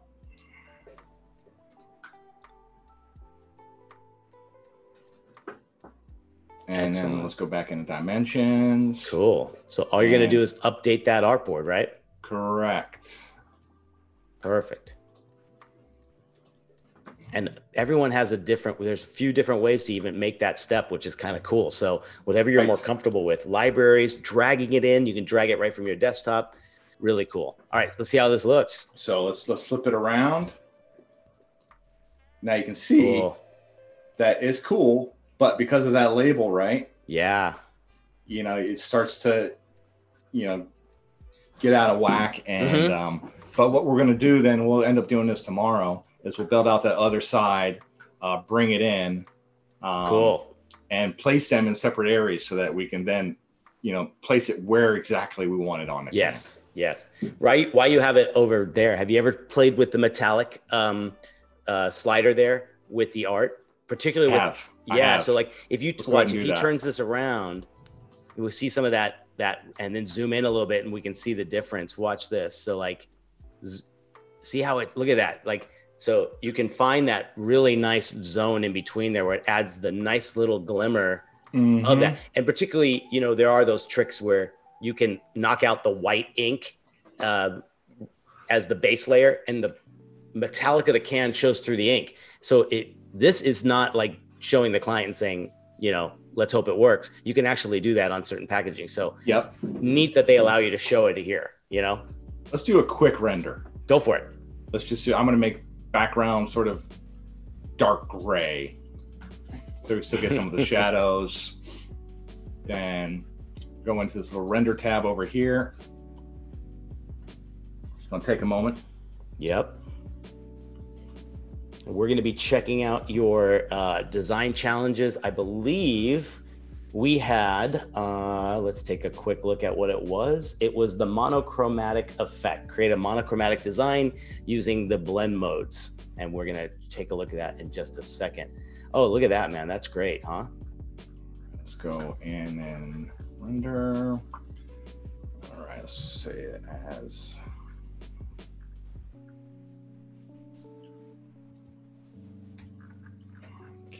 All right, gonna hit render.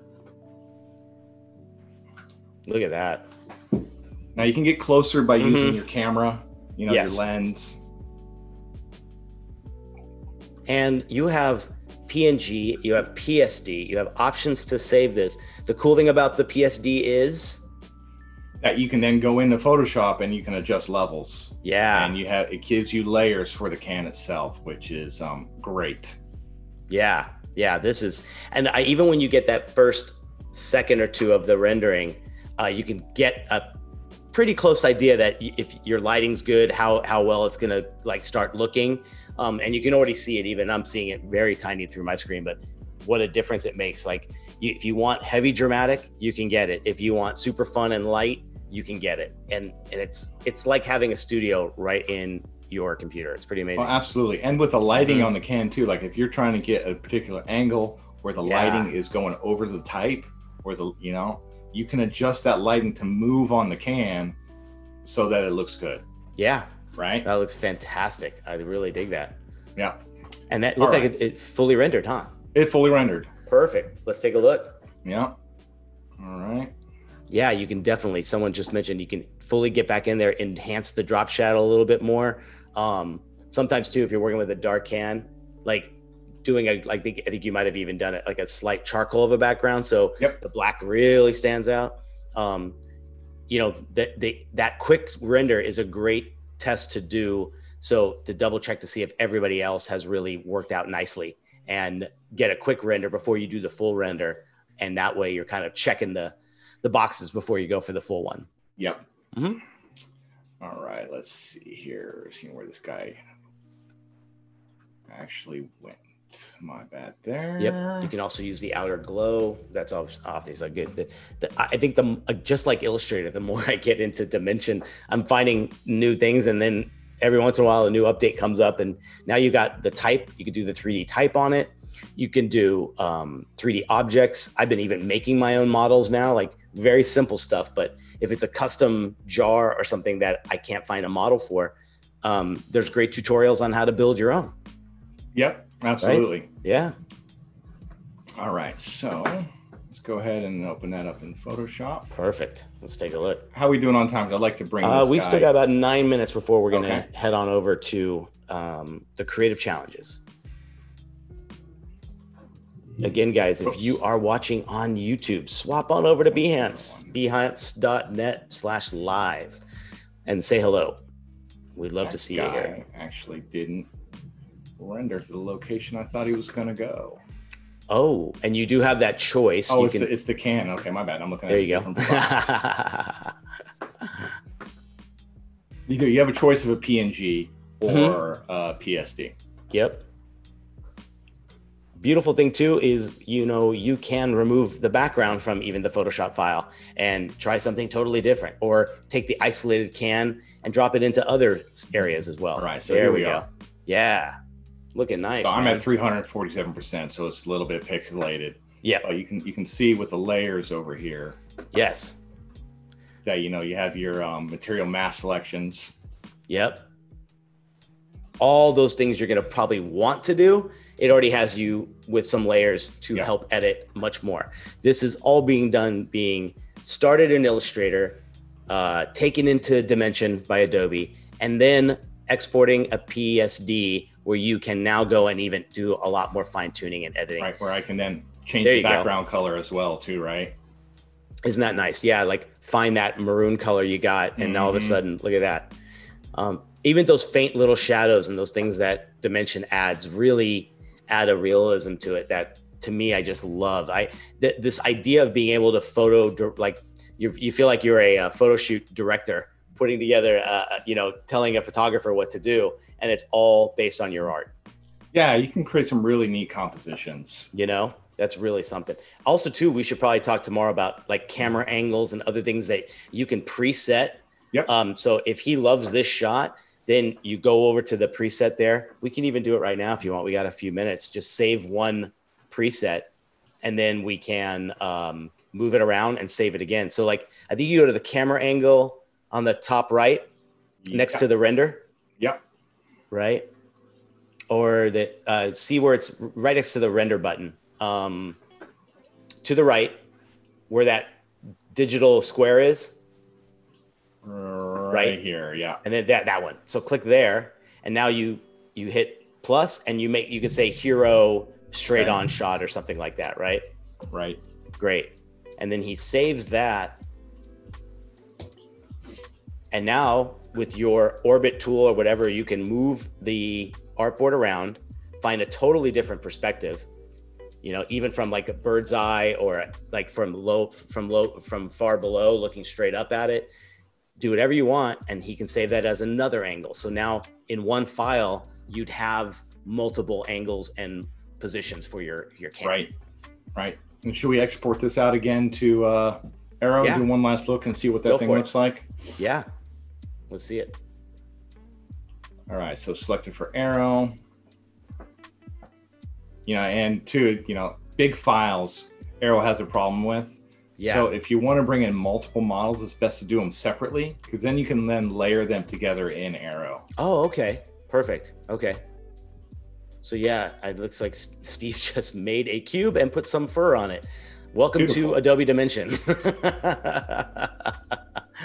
Yep. Water splashes. Yep. You could do that. I love those. Those accents you can add to and from the library and your starter set. The ones you can get on Adobe stock. There's some great ones you can add to it as well. It's really fun. There are, you know, making things float in space and all sorts of just fun stuff. Are we ready to bring it over to Aero? Yeah, let's go ahead and bring it into Aero. All right. Okay. Plug it in.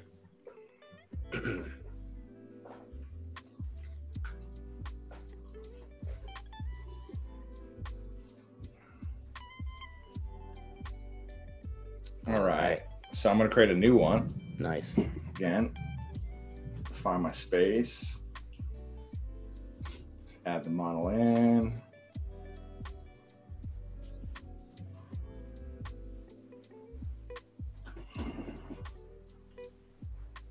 Look at that.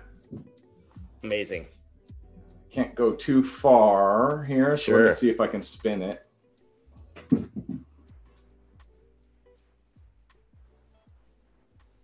my fingers are too big to do this kind of action. Looking good. So let me see if I can just actually go around the other side. So there you are. To see. Yeah. Yep. Look at that. It's just what a tool you have right on your camera. It's pretty remarkable to have that on your phone. So again, like you said, you can send that to anyone and they can take it and turn it and drop it into their environment wherever they are. Right. So to do that, we'll do that super quick. Yeah. Export as, and then export as universal scene description. Oh, okay. Good point. So this will work on an iPhone as well as an Android. And they get a clickable link, I'm assuming? Correct. Oh, so okay. The model will actually show up in your text. Send it to me. Let's give it a shot. I will.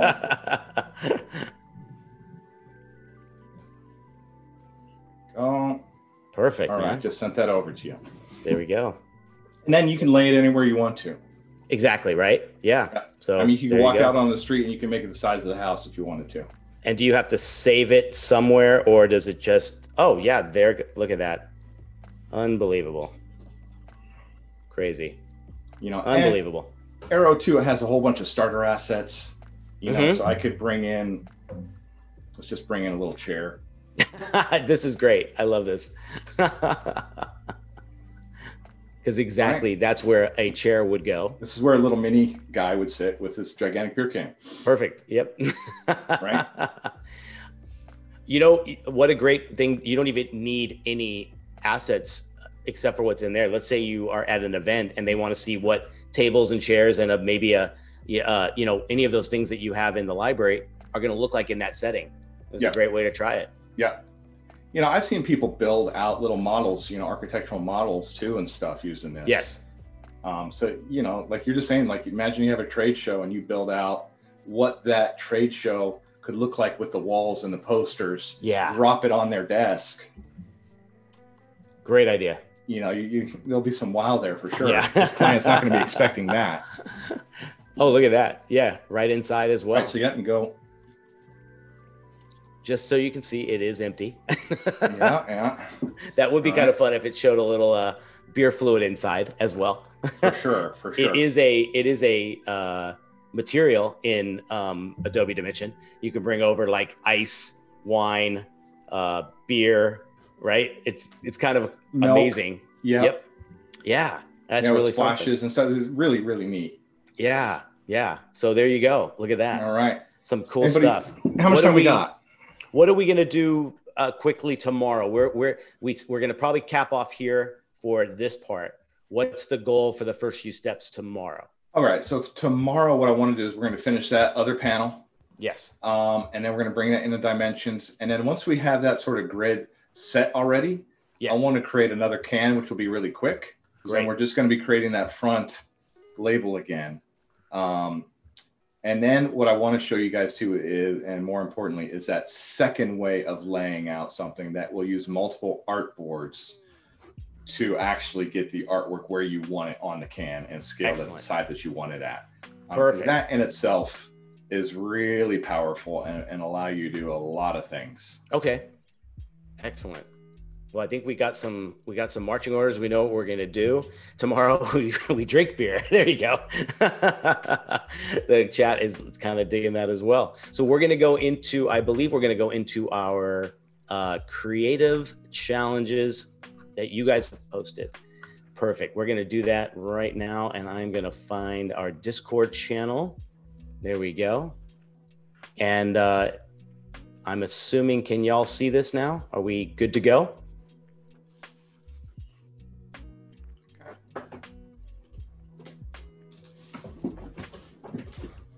Give us a sec here, guys. We are bringing up the creative challenge. I'm assuming we have some people in the chat who have participated as well. Again, the creative challenge this time was to create monochromatic effects using the blending modes. So we are going to take a look there. How are we looking? Are we good on the screen? Yep. Cool. There we are. All right. So let's see. We've got this one here from Las Monas. I don't want to be ruining that name, but I think I got it right. These look kind of cool. What do you think, Jay? It's like trying to get that blending effect with monochromatic colors. Definitely looking cool when you see it like here, you know? Definitely. Isn't that neat? Yeah. All the shades defining everything. Really cool. I love these. And this is great practice too for really getting contrast down. Yes. Yep. That looks really nice. That's cool. Yeah, those are popping a lot. Mm-hmm. So neat to see too, because I think a lot of times this is a great little exercise to play while you are thinking of maybe going and doing some text shading in 3D as well, right? Mm-hmm. Always fun to do that. Cool. Let's see what else we've got here. Then we obviously got a nice black and white scale version of it as well. That looks cool. Supri, let's see. Oh, nice. There you go. Nice. Bringing in a nice logo to it. That's cool too. What kind of tips do you have when you're thinking of like doing something you want it to look monochromatic, but you obviously want to like make sure it's still blending nicely and there's like some variety in there? Right. You know, gradients are always fun, right? And they're certainly trendy right now, right? You know, there's the key, I think, is you got to make sure that you have enough contrast with the elements behind it, right? Yeah. You know, so while this gradient is looking great on the logo up above, yeah, it starts to get a little bit lost when you have the interiors and contractors down there. You know, so maybe if you went with the lighter blue on that and with no gradient, then that itself is going to pop. Yeah, exactly. So your scalability is a huge thing. You know, the smaller and thinner some of these lines go, that gradient might not make it. And also too, you can always compound path stuff as well, which is kind of a good idea. If you're trying to get a blend to go through a series of text and it's large enough to see, just like it looks like maybe you compound path this top one and the bottom one. So the blending it treats it as one piece rather than two. Yeah. You know, and nice. One other small thing that I see too is that when you're making badges, margins are your friends. Like giving space in between the typography and the stroke or the elements around it. So if you just maybe just blew that circle up a little bit on the outside and on the interior or whatever it might be, and just gave that a little bit more room to breathe, that thing's going to look beautiful. Exactly. And maybe even shrink this one in a little bit here, right? The inner circle. Yep. And then that's right. So always remember that, guys. Try to get that, just get some breathing room there, particularly when the line weight of the circle is very similar to the text, right? You want to give it its own little area to breathe and look really, really strong. So looks good. Really cool. It does. All right, let's move up to here and see what else we've got. Let's see. JRR has done this one. Cool. There you go. That's kind of a great idea. I like it. Taking it into a cool little image here in Time Magazine. I like that.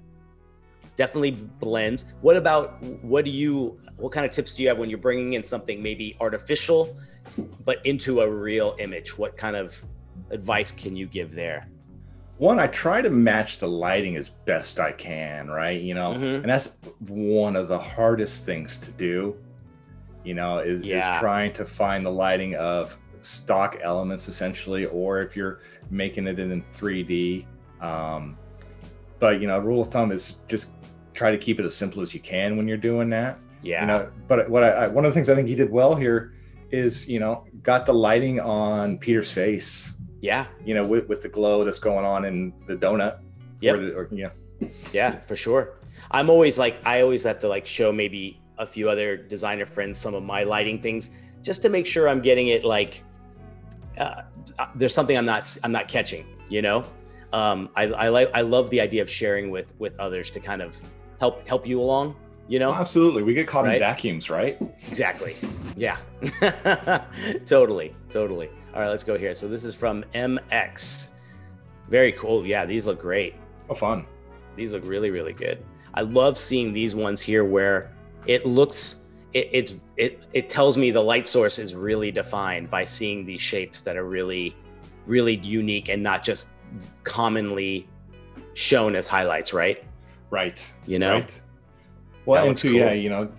Did very well with that, and that there's a shape to the light, right? You squint your eyes and you look at that shape.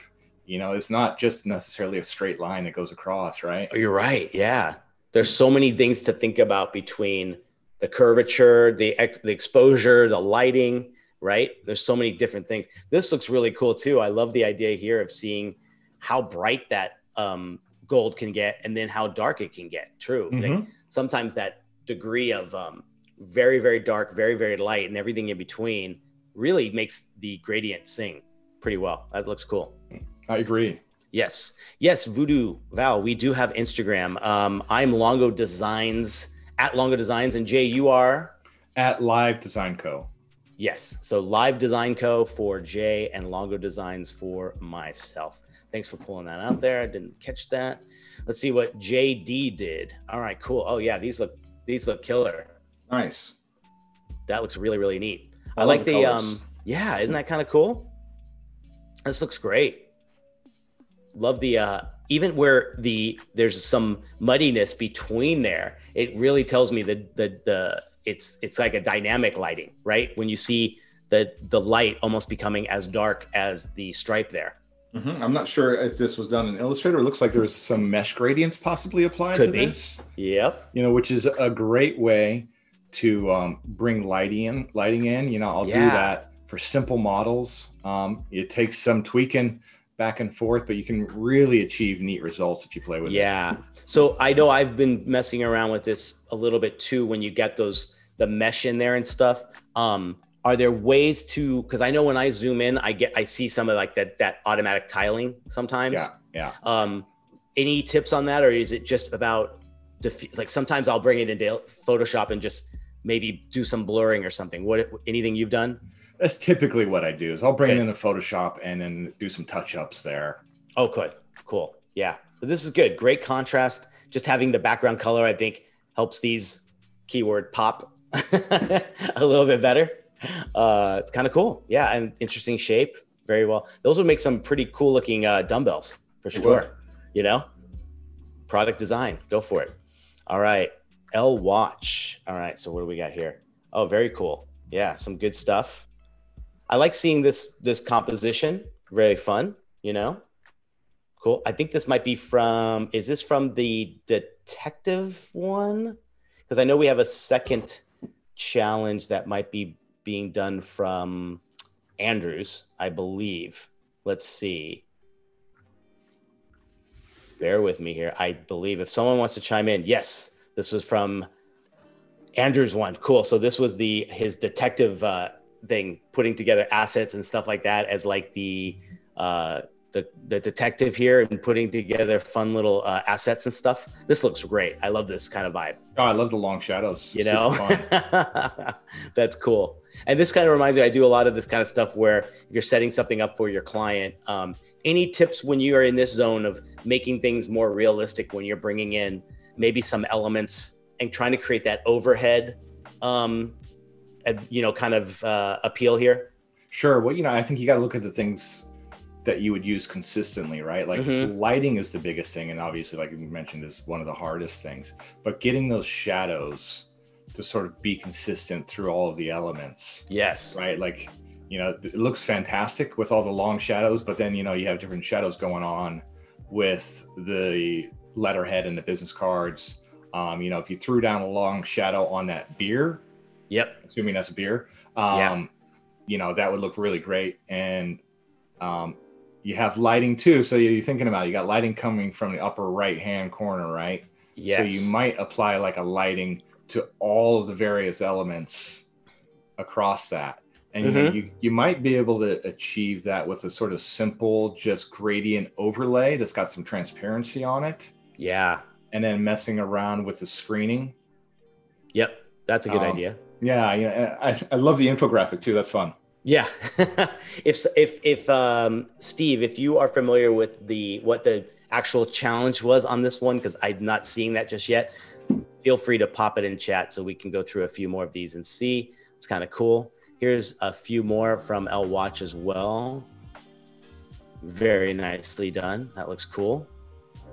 Like the grit. It's looking kind of definitely got that old school vibe to it. It looks good. Let's see what this other one is. Oh, that's neat. And then it looks like he brought it into the. Yeah. That looks very great. Cool. Yeah, very cool. That's a tough one. I mean, probably one of the best advantages of Dimension is this idea of when you're bringing things in, you have that control to manipulate because it is a 3D object. But when it's just the Photoshop file or some found imagery that you're meshing together, that's always a challenge, huh? It is. And that takes a lot of time of just trying to get that back and forth because, you go in like he did with the shadows here, you can see it, probably use the brush in there to get that sort of, accurate. There's even a shadow on that back wall. Looks like he added in. Yes. Or she, sorry. Yeah. Yeah, this is great. Really fun stuff. Let's see what else we got in here. Cool. Oh, it looks like we got Challenge 6. Wanted to add the label to the front of the pedestal. Cool. Okay. Yeah, man, there's some popping colors. What do you say? For sure. Yep. Vibrant. Very cool. Need to see different things here. We got some more fun detective ones. Cool. So it looks like maybe just putting together, it looks like he might have said a letterhead or some kind of a thing, a bit of an infographic, maybe a business card, kind of like, I'm assuming this is an overhead of his desk. Let's just take a guess. That is my guess. Yeah. I would say with this one, maybe it might be fun to make sure we're working in like-minded things. So like if we have a photo, and we have a very graphic image of it over it, do we maybe try to match things a little bit more, maybe a realistic magnifying glass that had some transparency in the glass would be a cool way to see how this thing is all layered, right?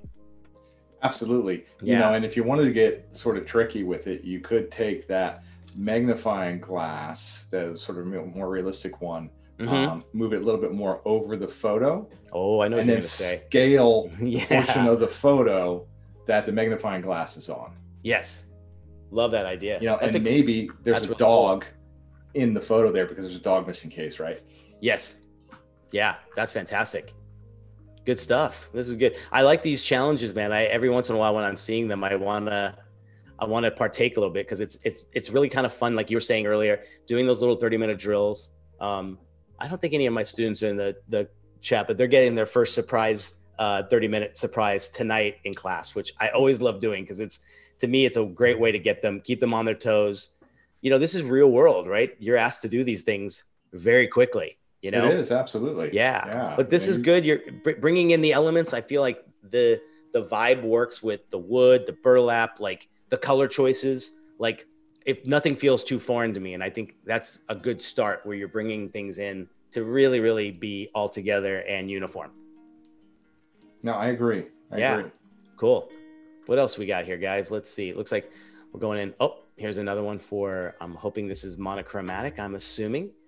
There you go. Looks like a donut in the gallery. What do you think? Yeah. That looks cool. It does. Yeah, very cool.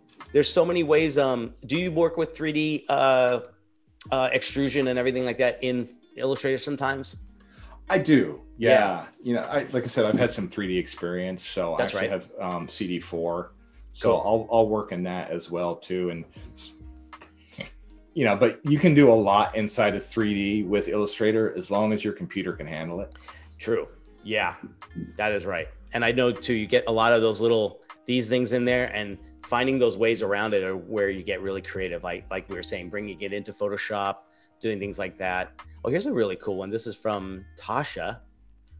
There we go. Again, yeah, very fun. This might be, I might have to try this one. I dig little secret spy stuff like this, you know? Oh, fun, right? Very cool. Nice. Great job on the color coding as well. Yep. I like that idea, you know? Looks like there's maybe some secret. I think I'm noticing too, everybody has certain things highlighted in the copy. So I'm assuming maybe that's a way of finding, decoding some of maybe some secret code within there. Look at, we don't even know the project and we're figuring it out, Jay. I know, right? This is by Art Gold. That's really nice. Now that's got some real good blending and nice and smooth. Love the little chiseled vibe with this. This is nice. What do you think? Yeah, it's cool. It's like a lava lamp missile. You've just titled it. Yep. I love it. That looks really, really good. Even the silhouette of this guy in the back. The really super fun. spy cat. There you go. I love it. All right. Ooh. Oh, this one. Now this one's got, this is what I love. They brought in some fun characters, right? This looks great. Love it. And then the connecting the dots with the string and the push pins. Yep, that's great. This is cool. Oh, like Carrie from Homeland. Yeah, exactly. Probably one of the best. What do you call these? The detective boards I've ever seen, right? Yeah. If you guys haven't seen Homeland, I think it's like the first season. She has an entire apartment wall that looks just like this, right? Yeah, with huge strengths. But this is a great idea. I love this. And even little personal touches, bringing Hawk's name in here a little bit. Really, those are those little things that I think people really do tend to enjoy seeing when you're doing some of these challenges. So yeah, this is nice, very subtle, and yet still got all of the highlights and the shadow. Might even be worth trying maybe a second one to see intensifying those a little bit more for a little more dramatic. Yeah, get the interior just a little bit darker. Yeah, definitely cool. But and I think that eagle would pop out more if you did that.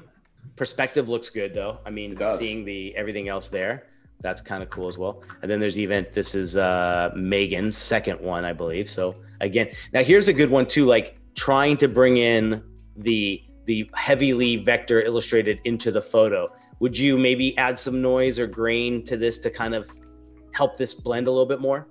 Absolutely, yeah. Because if you added some noise, grain, texture onto, the pedestal itself, and even onto the vase, it definitely start to blend in a little bit more. Yep. Yeah. Good. And even as you're putting things here, adding a little bit of that texture and vibe to it to make it match. But definitely this part looks fantastic. Yeah, it's amazing. This looks almost like sculpted, Really well done. That's really cool. Got some more here. This one's from Daxa. Very nice as well.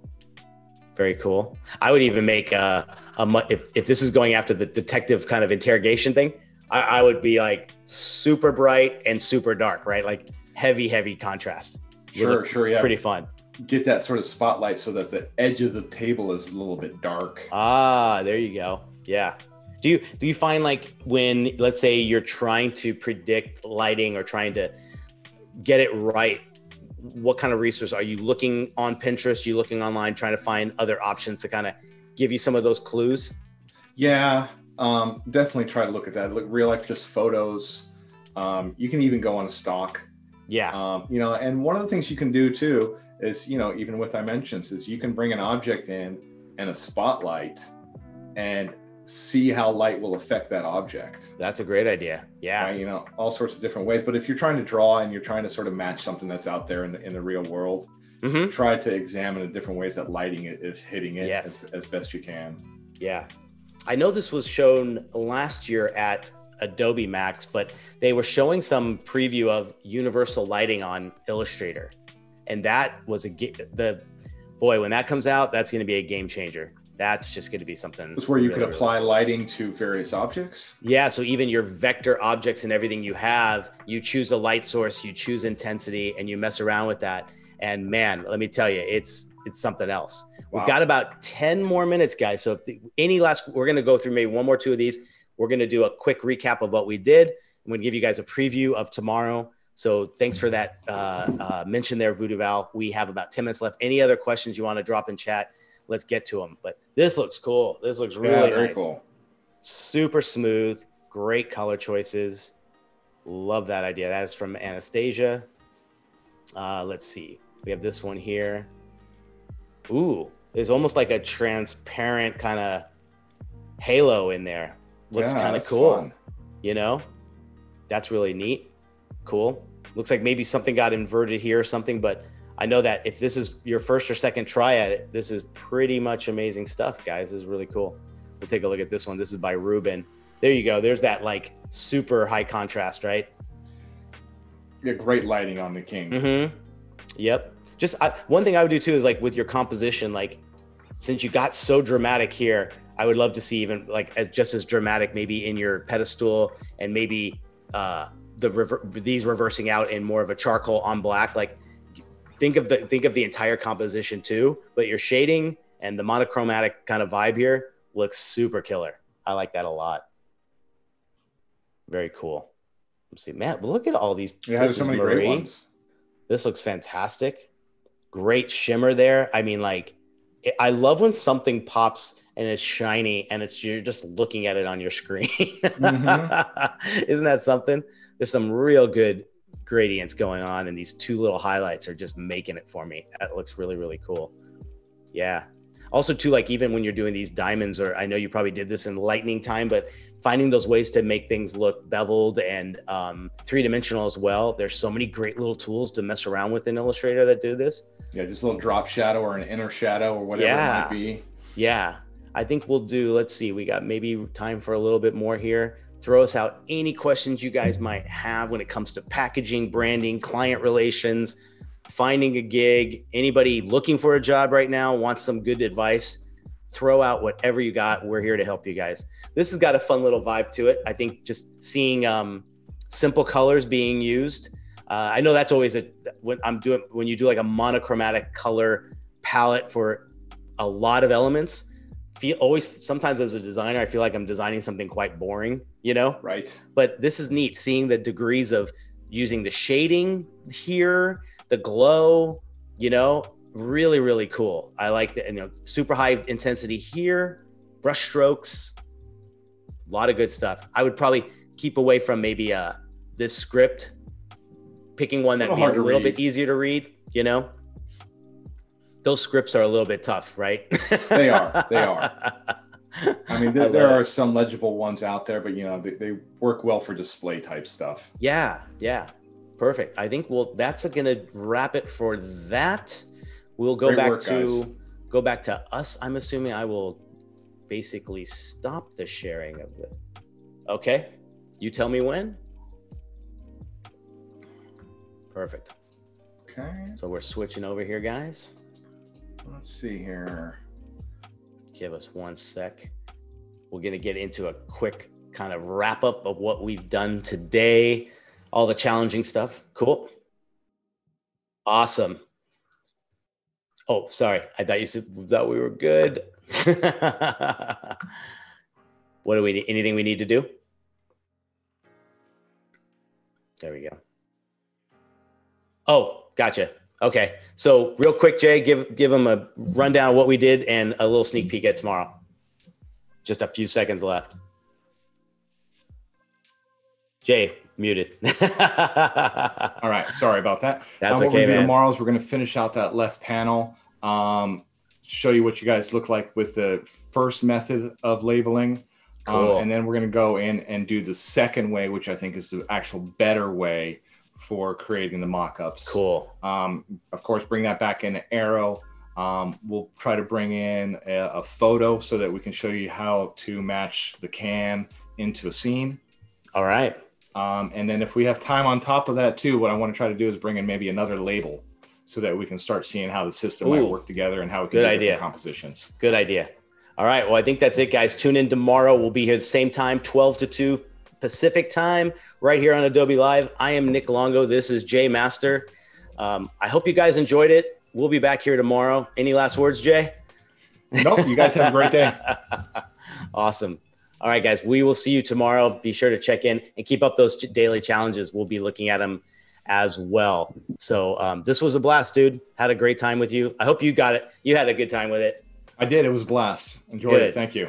All right, guys, we will see you tomorrow for sure. All right. See everybody tomorrow.